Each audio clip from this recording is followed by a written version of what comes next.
Hello, and welcome to another episode of the Success Strategist Show. I am your host, Dr. Shimona Wembley, and I have a special guest here all the way from Fort Lauderdale, Florida, my good friend, Pastor Linda Joseph. Woo! Hello. Not only is it exciting that she is here in Dallas, Texas, but today she is celebrating her special day, which is her birthday. And guess what? We're going to celebrate it all week long. Yes. So I took a little time to steal her away because guess what? We got to work a little bit. So we got to put in some work hours so we can have some fun time. So we are ready and we are excited. Yes, we are. Woohoo! So as you know, I am your host, Dr. Shimona Wembley, and who am I and what do I do? Well, I am the success strategist and I help individuals get their life back in order. And I focus specifically, I love to focus around the financial piece. So I help individuals get their life holistically balanced back with their finances. As far as businesses, I help them and I show them how to take their business from red to black. And then last but not least, as a doctor in theology, y'all, I'm stuttering, I gotta get it right. As a doctor in theology, guess what? I like to help people have a holistic balance, which is spiritually, mentally, and physically. So that's who I am. That's what I do. I know it looks like I have multiple hats, but guess what? They all intertwine together. Yes. So I love that. So enough about me, because guess what? This show is not about me. I come here every week to bring special guests like Pastor Linda here so that she can share and impart and help teach the people, something new, something that you may not know, something that may inspire you, some part about her story, her journey may inspire you and, help you to catapult to another level. Yes. So, Miss Linda, how are you today? I'm very well, just excited to be here in Texas. Yes. This is a dream come true. It's been, almost 35 years since I should have been in Texas, as I was saying you. But, he chose you. So, okay. Shimona is that person, to catapult me, to push me to be here today. And I am really happy and blessed and consider it a privilege to be a part of your show. All right. Well, thank you. So what I wanted Pastor Linda to do is first, you know what? You share a little bit about yourself, and then we'll tell them how we met, and then we'll go and take it from there. That'll work. My name is Pastor Linda, as Dr. Shimona has said already. I am Haitian Bahamian, meaning I was born in the Bahamas, but of Haitian descent. My mom and family are currently in the Bahamas, and I moved to South Florida about 26 years ago last week. Wow, 26 years ago. So basically I can say I have grown, most of my life have been in South Florida. Yes. Okay. And I am a mother of 6 and I have 2 granddaughters. Mm-hmm. I co-pastor with my husband at Unity Ministries in Fort Lauderdale. We both came from the Bahamas. He's also of Haitian descent. And all my children were born here, and we're just excited with what God is doing in the life of our children, because I believe it's important to stay the course. He said, train up the child in the way they should grow. My mom taught us as a single mom, because I was raised by a single mother without a father, and you name it, anything that you could expect that could happen in a home without a father, without certain guidance, happened. But with the grace of God, we all stand today. None of us have any convictions. We are all good citizens. Amen. So we thank God for that, and that's basically who I am. I'm a sister, I'm a mother, I'm a mentor, I'm a friend. I love to inspire. Inspiration is me. I love to inspire, whether it's to say you're beautiful, stay uplifted. Why do I say that? Because growing up, I did not have that. Okay. Especially in the Haitian community, it's very difficult where the parents would just come out and say they love you, or they pour out on you. I hear that a lot. That doesn't happen. So I made it my life purpose to be that parent to my children. Okay. I say, hey, I need a hug. And my boys will come over to hug me. I say boys because I have 4 boys and 2 girls. My youngest is 12 and my oldest is going to be 26. So the 2 girls and 4 boys. So there's loving, kind, and I couldn't ask God for better children. Right. Yes. So now I have to still go on this because I have heard that a lot, that in the Haitian culture, Yes. you're not really taught to like love. So how, because you're a very loving person and you give your last. Yes. So where did that even, how did that even manifest within you? Well, for me, it manifests naturally because, as you can see, and all the studies show, when you're firstborn, you're raised to basically be more like an adult to your siblings. True. Okay, That's true. so I was the oldest of 5. My mom had 6, but one of her children passed away. So it's 5 of us, and I was the oldest. So I was taught at an early age that I was her helper. I had to help my brothers and my sisters, and I always make sure that they know they were loved. It wasn't until I got older that I realized that we were poor. Oh, You know how that is? You know Yeah. you don't have it, but you don't realize how life is because of faith in God. Right. I always have the word to inspire, and I'm always pouring that on my siblings. Okay. And it's always about sharing is caring. You would always say Okay. that a lot to the Yes. children. Yes. And I wanted to always be that role model because you're raised as a firstborn to be a role model, and you can't do bad or else the others would follow. You always have to do right. Get your homework done. Get your school chores done because everyone's following. So your whole life is spent, being that example so that your siblings didn't fall back and say, well, my older sister did it so that I can. So that's how my life was growing up. My mom, her mother died when she was 7 years old. So I can say that had a lot to do with her not having that nurturing, that caring, as a mother should. Because now she's a single mom trying to feed us, trying to assist us. And in Bahamas, there isn't a lot of, avenues or like welfare and all that different stuff a lot of to assistance help. programs. There's not those assistance programs. So she worked as a maid, to take care of us, and I end up being the mother to my brothers and sisters. Wow, while she was out While working. she was at work. I remember if I would be out of school for 2 weeks because if they were sick, I had to be the one to stay home with them. Wow. Yes. That's amazing. Yes. I remember being 7 years old and taking, in the Bahamas we call it the jitney, which is the city bus, Okay. to take them to the doctor and go to the hospital. Really? Yes. And I remember going through triage and everything, and they said, where's your mom? I said, oh, she's there. She went to the bathroom or whatever, just so that they would allow us to be seen. And I would go into the room, and the doctors would look at me and like, where's the parent? And I'm trying to explain to them what's wrong with my sibling. I'm 8, I'm 9, I'm 10 years old, being the mother. So when little girls were playing with dolls, I was living a real life story of home, cooking, washing, doing the works. Wow. So I had to pour love. That's amazing. Wow. Yes. I love that story, Linda. So it's only natural that you flow in that, feel in that line of work and keep that passion going. Yes. Because truly, that's the backbone of your organization. That's it. To inspire women. To inspire, because I didn't have that. Growing up, people always say there's someone that they see as a role model. I was always realistic. To me, the role model had to be somebody that I can relate to. And there weren't that many people around me that I could say that was relatable, who came from where I was. And so if I choose someone as a role model, for me, they had to come from where I was and then they succeeded in life. Not already be there with a silver spoon in the mouth, because I didn't have that. Right. So as a result, I didn't have that. So when people ask me who my role model was, I say, well, I guess it's Christ. Right. Okay. I got it. Because I didn't have anyone that I could look That's up powerful. to, and I just carried that on to my life. I started teaching Sunday school at the age of 7 years old because the pastor thought I was mature enough, and I'm teaching kids that are 12 or 14, believe it or not. When I look at that today, I'm like, wow, that's really amazing. How did I do it? But I realize now that it's a gift. It is a gift. It's a gift. It's a God-given gift. Yes, a God-given gift. That is amazing. Yes. So you were basically doing everything, like while we were out playing and doing all that fun stuff, you were practicing. Yes, real house. Right, Real exactly. House. Wow. Talk about housewives and all that stuff. I was really learning how to cook at the age, especially in the Asian community. They teach you to cook, they teach you to clean, they teach you to do all these things. And being the eldest, I had to do that. So I even took that into my home. At the age of 7, I was being able to iron, cook, and do different things. So I used 7 as an example for my kids in my home.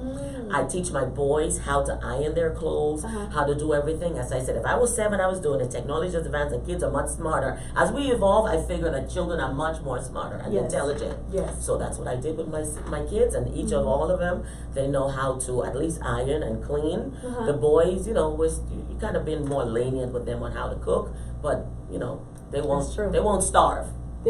No, they can take care of themselves. Absolutely. Yes. So, yes. in hearing your story, and you're, sharing with us that you're of Haitian descent, and being in America. Right.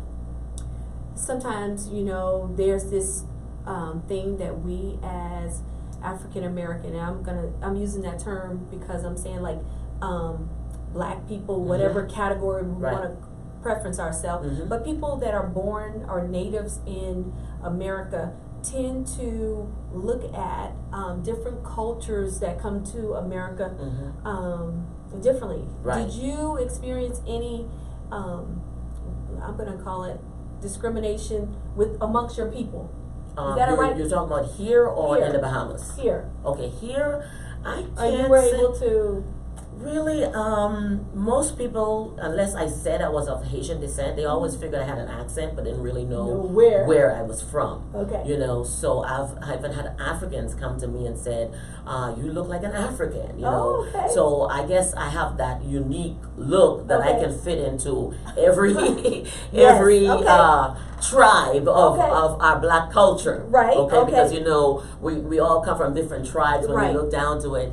And yes, but for me, I can say, fortunately for me, I've never had to deal with that form of discrimination from within my race. Okay. But I did feel that when I was in the Bahamas, because in the Bahamas it's different because I'm of Asian descent. So therefore, there are issues. When you have Asian descent, you're not received. As with any country you go, there's always those who will receive you and those who won't. Right. So I always felt kind of, growing up, children can be they bully you. They tease you. Haitian, go back home, get on the boat, all that stuff. Yeah. So those things happen, especially among children, and we find that it's happening around the world. You understand me? That's true. But I did not raise my children to see color.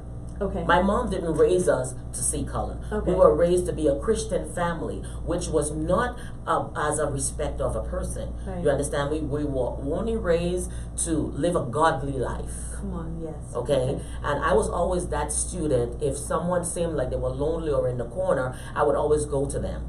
Are you okay?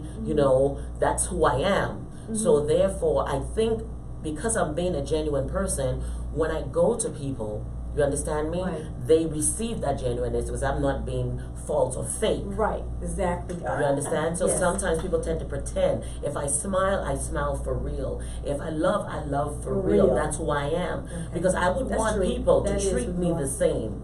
And it says, and my favorite quote is, "Do unto others as you will have them do unto you." That doesn't mean that people don't hurt you, because I went through a lot of hurts growing up. I went through a lot of things that happened as a childhood that should not have happened if possibly a father figure was in my life. Okay.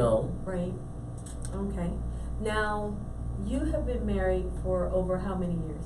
I'm going on 27 years come January. 27 years. 27 years. Do you believe it was the foundation that you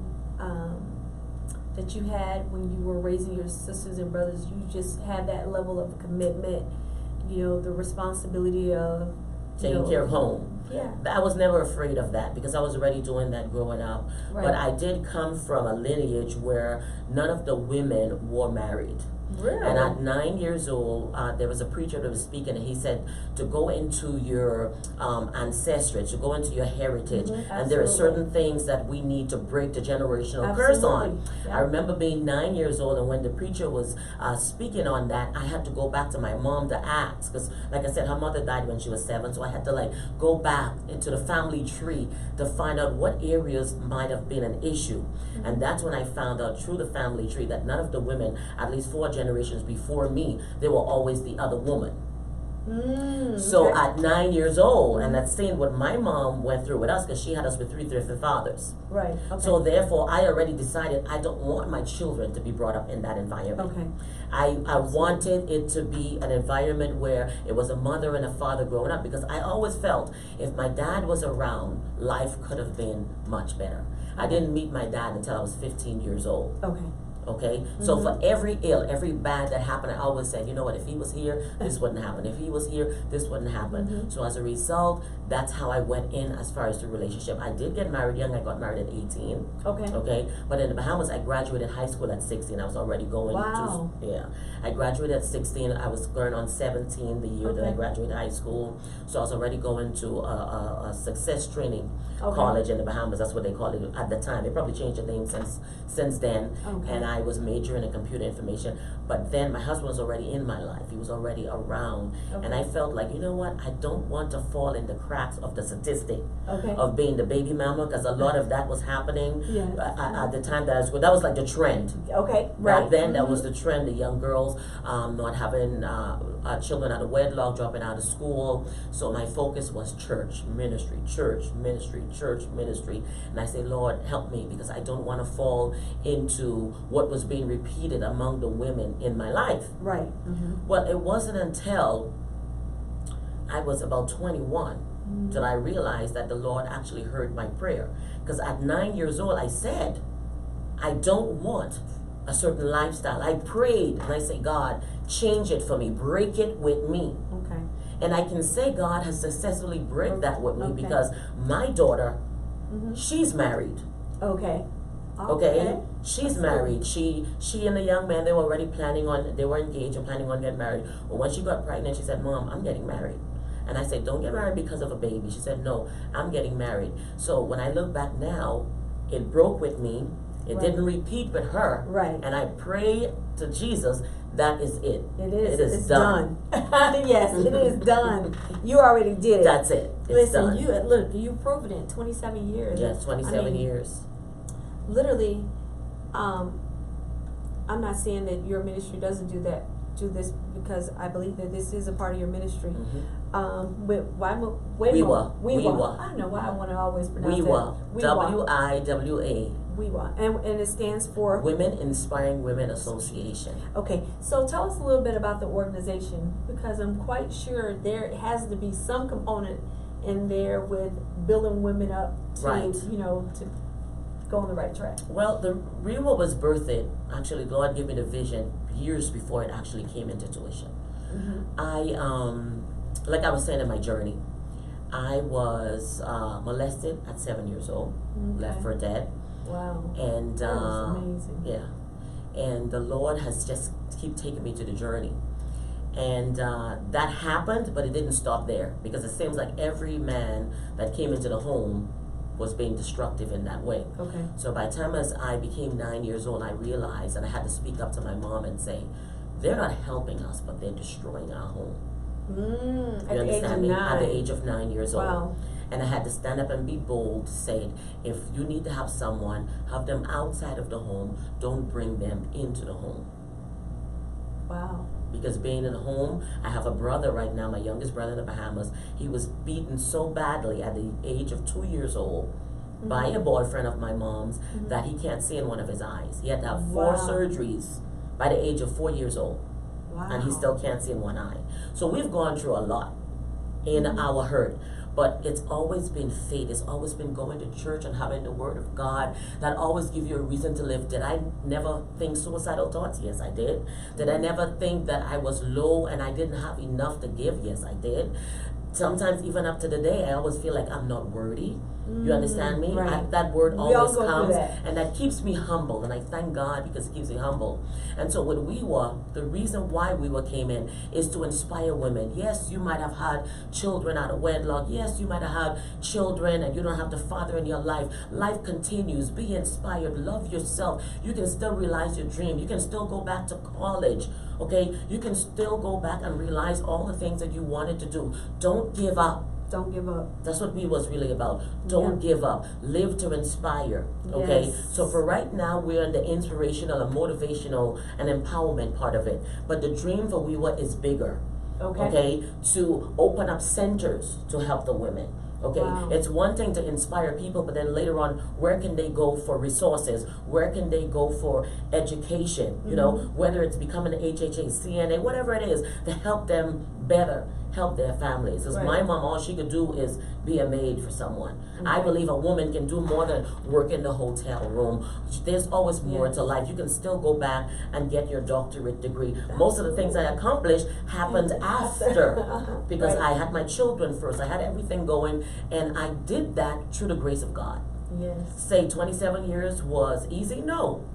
Every relationship has issues. There's things that happen, but faith, and I believe it strongly, a family that prays together. It's true. Stay together. I don't mean you go to one church and the wife go to another, because that seems to be another trend that's happening in our congregation. Yeah, it's true. Fellowshipping together Okay. will help you. Together. I love that. Fellowshipping together. Mm-hmm. Yeah, that's key. You know what? That's almost like that has somewhat faded away. As I guess that's like having dinner, eating dinner together at the dinner table. Yes. Has faded away. I'm glad you brought that up, because everyone knows there are different schedules. Husband has a schedule, the wife has one. The kids come from school. We're a full-time ministry family. I work, my husband works. So first we have to take care of our home, because our church have not yet been able to sustain us.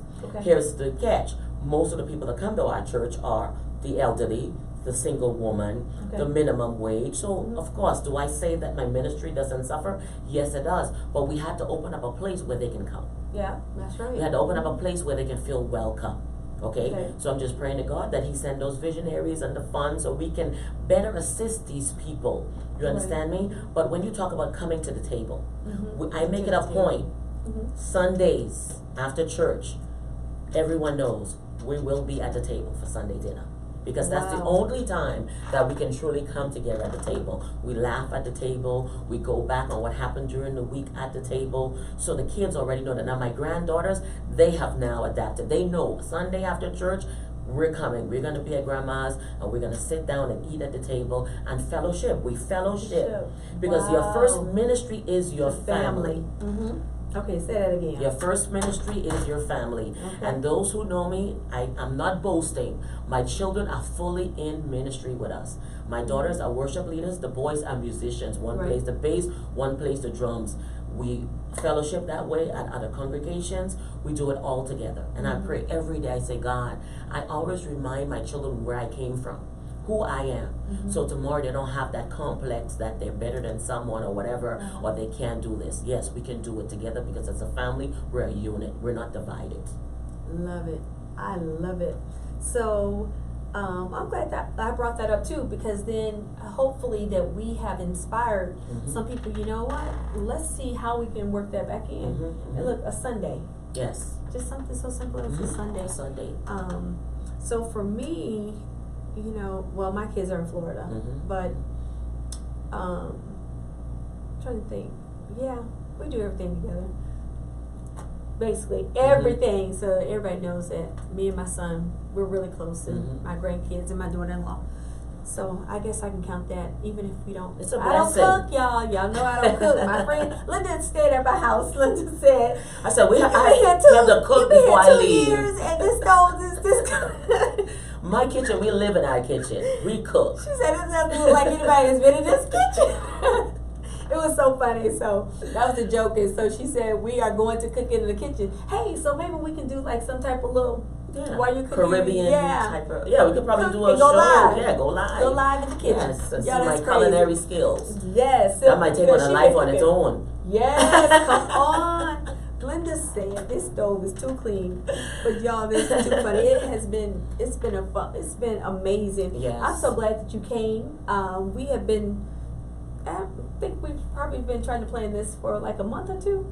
Who knows? You know, we always try to do stuff. Yeah, we always try to do something. This is my partner in crime behind the scene.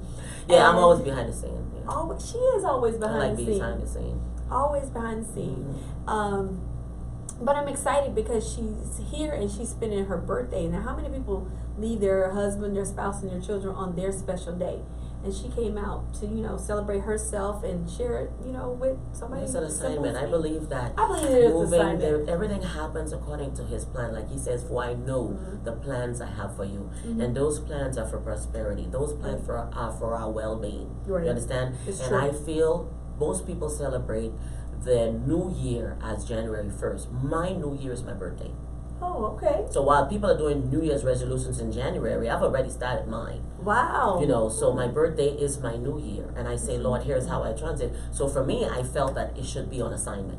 Okay. It should be on assignment. It is on assignment. Okay. And, you know, and we talked about, it was, you know, I have to take responsibility because we were planning the retreat, and we know that truly there is an assignment, there is something that's going to take place here in Dallas, Texas. And a part of your being here, you know, hopefully we can start putting those plans in motion because God has given us an assignment, and our voice is assigned to a particular people. Yes. So, you know, we cannot always think that we can save the world. We can be a part of everything and that everybody's going to accept us. The minute that you have grasped that, that you will not fit into everybody's box. You will not be for everyone. So, you know, and it's okay because God has ordained a certain people to hear your voice, to receive you, to celebrate you, and, you know, you just have to be, you know, ready. Right. You know, forget about being the victim, forget about listen, you're going to be wasting your time. I'm going to tell you right now, you're going to be wasting some time, some months, and some years trying to fit in somebody's box so somebody else can accept you. Right. You know, get with somebody so you can go through the process to find out your worth and to be able to celebrate you. And I don't want you to be waiting like me.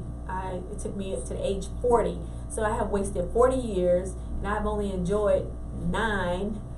No, I say this, and any woman, any viewer that is looking here, I know that sometimes the days might seem very dark, and you just don't know how it's going to happen. I've experienced it all. I know what it is to be homeless, naked, hungry, you name it, I know it. But if you stay into that place of victim, you will never move from where you are. You must always see that you are victorious. You must always have a plan. I shall not remain where I am. I don't want to be stuck. I don't want to stay stagnant because it delays you, as it did for the people of Israel. So it's supposed to take them, what, 40 days to get somewhere? It took 40 years.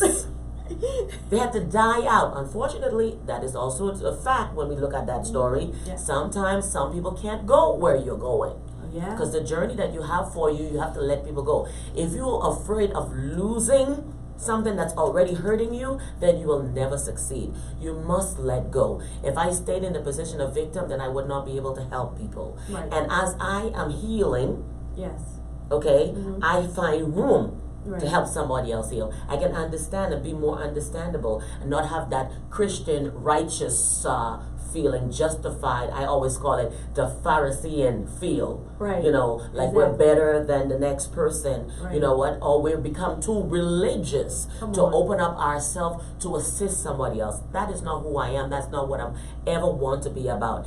Remember back in the day when people wore the band, what would Jesus do? I think a lot of people forget about that when we meet people or how we relate to people. Okay? And like Mona was saying, I came from the Bahamas and I'm of Haitian descent. As you can see, there's a lot going on in the Bahamas right now. So we definitely want to talk about that. So we want to talk about what are you